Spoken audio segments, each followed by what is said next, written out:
పరిశుద్ధ గ్రంథం నుండి కీర్తనలు 115వ కీర్తనలు 13, 14 వచనములలో మనం పరిశీలన చేస్తే, పిన్నలనేమి పెద్దలనేమి తన యందు భయభక్తులు గల వారిని యెహోవా ఆశీర్వదించును, యెహోవా మిమ్మును మీ పిల్లలను వృద్ధి పొందించును అనేసి దేవుని వాక్యం సెలవిస్తుంది.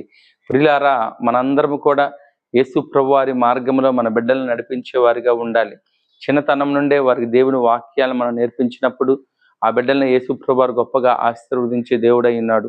ఈ లోకంలో ఆయన శరీరధారిగా పరిచర్య చేసినప్పుడు, చిన్న బిడ్డలను నా యొద్దకు రానీయుడి, పరలోక రాజ్యము ఇలాంటి వారిదే అనేసి యేసు ప్రభువారు చిన్న బిడ్డలను ఆహ్వానించి వారిని ఎత్తుకొని కౌగిలించుకొని వారి మీద చేతులుంచి వారిని ఆశీర్వదించి ఉన్నాడు.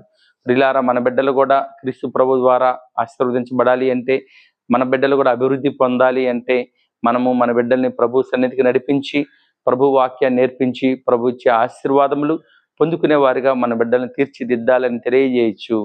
దేవుడి వాక్యమును దీవించునుగాక. ఆమేన్.